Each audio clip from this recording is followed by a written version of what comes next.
ਪੰਜਾਬ ਦੇ ਸ਼੍ਰੀ ਮੁਕਤਸਰ ਸਾਹਿਬ ਜ਼ਿਲ੍ਹੇ ਦੇ ਪਿਛੋਕੜ ਵਾਲੇ ਅੰਮ੍ਰਿਤਧਾਰੀ ਨੌਜਵਾਨ ਪ੍ਰਭਜੋਤ ਸਿੰਘ ਵੜਿੰਗ ਨੇ 3 ਸਾਲਾਂ ਦੀ ਕਾਨੂੰਨੀ ਲੜਾਈ ਲੜ ਕੇ ਕੈਨੇਡਾ ਵਿੱਚ ਸਦੀਆਂ ਤੋਂ ਚੱਲੀ ਆ ਰਹੀ ਬ੍ਰਿਟਿਸ਼ ਰਾਜ ਘਰਾਣੇ ਦੇ ਨਾਂ ਤੇ ਸਹੁੰ ਚੁੱਕਣ ਦੀ ਪ੍ਰਥਾ ਨੂੰ ਅਲਬਰਟਾ ਵਿੱਚ ਬਦਲਵਾ ਲਿਆ ਹੈ। ਬੇਸ਼ੱਕ ਪੇਸ਼ੇਵਰ ਵਕਾਲਤ ਲਈ ਉਹਨਾਂ ਨੂੰ 2 ਹਲਫ ਹੋਰ ਲੈਣੇ ਪੈਣਗੇ, ਪਰ ਉੱਥੇ ਰਾਜ ਘਰਾਣੇ ਦੇ ਨਾਂ ਦੀ ਥਾਂ ਪੇਸ਼ੇ ਦੀ ਪਵਿੱਤਰਤਾ ਪ੍ਰਤੀ ਇੱਕ ਵਚਨਬੱਧਤਾ ਹੁੰਦੀ ਹੈ।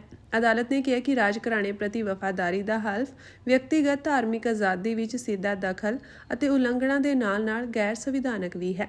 ਪ੍ਰਭਜੋਤ ਸਿੰਘ ਵੜਿੰਗ ਦੀ ਲੜਾਈ ਉਦੋਂ ਸ਼ੁਰੂ ਹੋਈ ਜਦੋਂ 2022 ਵਿੱਚ ਉਹਨਾਂ ਨੇ ਵਕਾਲਤ ਪਾਸ ਕੀਤੀ ਅਤੇ ਲਾਇਸੈਂਸ ਲਈ ਉਹਨਾਂ ਨੂੰ ਕਿੰਗ ਚਾਰਲਸ ਦੇ ਨਾਂ ਤੇ ਸਹੁੰ ਚੁੱਕਣ ਲਈ ਕਿਹਾ ਗਿਆ। ਪ੍ਰਭਜੋਤ ਸਿੰਘ ਨੇ ਇਸ ਤੇ ਇਤਰਾਜ਼ ਕੀਤਾ ਕਿ ਧਾਰਮਿਕ ਤੌਰ ਤੇ ਉਹ ਆਪਣੇ ਗੁਰੂਆਂ ਪ੍ਰਤੀ ਆਸਥਾ ਰੱਖਦੇ ਹੋਣ ਕਰਕੇ ਹੋਰ ਕਿਸੇ ਦੇ ਨਾਂ ਤੇ ਸਹੁੰ ਨਹੀਂ ਚੁੱਕ ਸਕਦੇ। ਉਹਨਾਂ ਨੇ ਇਸ ਮਾਮਲੇ ਨੂੰ ਸਥਾਨਕ ਅਦਾਲਤ ਵਿੱਚ ਚੁਣੌਤੀ ਦਿੱਤੀ, ਜਿਸ ਨੂੰ ਅਦਾਲਤ ਨੇ ਅਕਤੂਬਰ 2023 ਵਿੱਚ ਰੱਦ ਕਰ ਦਿੱਤਾ।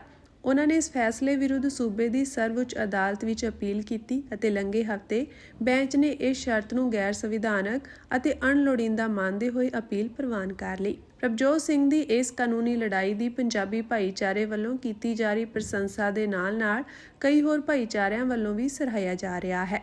ਹੁਣ ਉਹਨਾਂ ਨੂੰ ਪੇਸ਼ੇਵਰ ਵਕਾਲਤ ਪ੍ਰਤੀ ਵਚਨਬੱਧਤਾ ਦਾ ਹਲਫ ਤਾਂ ਲੈਣਾ ਪਵੇਗਾ, ਪਰ ਉੱਥੇ ਉਕਤ ਸ਼ਰਤ ਨਹੀਂ ਹੈ। ਕੁਝ ਹੋਰ ਸੂਬਿਆਂ ਵਿੱਚ ਵੀ ਰਾਜ ਦੇ ਨਾਂ ਵਾਲੀ ਸ਼ਰਤ ਕੁਝ ਸਾਲ ਪਹਿਲਾਂ ਖਤਮ ਕਰ ਦਿੱਤੀ ਗਈ ਸੀ, ਪਰ ਅਲਬਰਟਾ ਵਿੱਚ ਜਾਰੀ ਸੀ। ਸਮੁੱਚੇ ਕੈਨੇਡਾ ਵਿੱਚ ਬ੍ਰਿਟਿਸ਼ ਸ਼ਾਹੀ ਘਰਾਣੇ ਦੇ ਨਾਂ ਵਾਲੀ ਹਲਫ ਪ੍ਰਥਾ 1912 ਤੋਂ ਲਾਗੂ ਸੀ।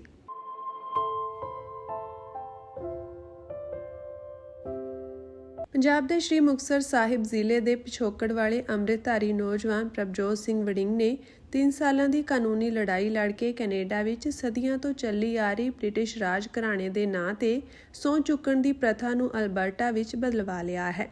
ਬੇਸ਼ੱਕ ਪੇਸ਼ੇਵਰ ਵਕਾਲਤ ਲਈ ਉਹਨਾਂ ਨੂੰ 2 ਹਲਫ ਹੋਰ ਲੈਣੇ ਪੈਣਗੇ, ਪਰ ਉੱਥੇ ਰਾਜ ਘਰਾਣੇ ਦੇ ਨਾਂ ਦੀ ਥਾਂ ਪੇਸ਼ੇ ਦੀ ਪਵਿੱਤਰਤਾ ਪ੍ਰਤੀ ਇੱਕ ਵਚਨਬੱਧਤਾ ਹੁੰਦੀ ਹੈ।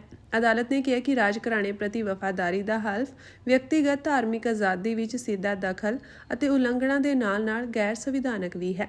ਪ੍ਰਭਜੋਤ ਸਿੰਘ ਵੜਿੰਗ ਦੀ ਲੜਾਈ ਉਦੋਂ ਸ਼ੁਰੂ ਹੋਈ ਜਦੋਂ 2022 ਵਿੱਚ ਉਹਨਾਂ ਨੇ ਵਕਾਲਤ ਪਾਸ ਕੀਤੀ ਅਤੇ ਲਾਇਸੈਂਸ ਲਈ ਉਹਨਾਂ ਨੂੰ ਕਿੰਗ ਚਾਰਲਸ ਦੇ ਨਾਂ ਤੇ ਸਹੁੰ ਚੁੱਕਣ ਲਈ ਕਿਹਾ ਗਿਆ।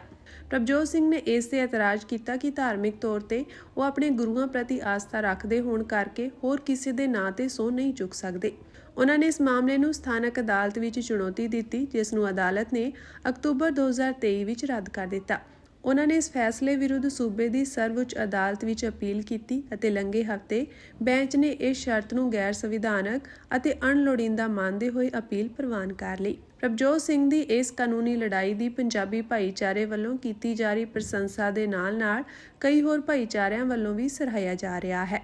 ਹੁਣ ਉਹਨਾਂ ਨੂੰ ਪੇਸ਼ੇਵਰ ਵਕਾਲਤ ਪ੍ਰਤੀ ਵਚਨਬੱਧਤਾ ਦਾ ਹਲਫ ਤਾਂ ਲੈਣਾ ਪਵੇਗਾ, ਪਰ ਉੱਥੇ ਉਕਤ ਸ਼ਰਤ ਨਹੀਂ ਹੈ। ਕੁਝ ਹੋਰ ਸੂਬਿਆਂ ਵਿੱਚ ਵੀ ਰਾਜ ਦੇ ਨਾਂ ਵਾਲੀ ਸ਼ਰਤ ਕੁਝ ਸਾਲ ਪਹਿਲਾਂ ਖਤਮ ਕਰ ਦਿੱਤੀ ਗਈ ਸੀ, ਪਰ ਅਲਬਰਟਾ ਵਿੱਚ ਜਾਰੀ ਸੀ। ਸਮੁੱਚੇ ਕੈਨੇਡਾ ਵਿੱਚ ਬ੍ਰਿਟਿਸ਼ ਸ਼ਾਹੀ ਘਰਾਣੇ ਦੇ ਨਾਂ ਵਾਲੀ ਹਲਫ ਪ੍ਰਥਾ 1912 ਤੋਂ ਲਾਗੂ ਸੀ।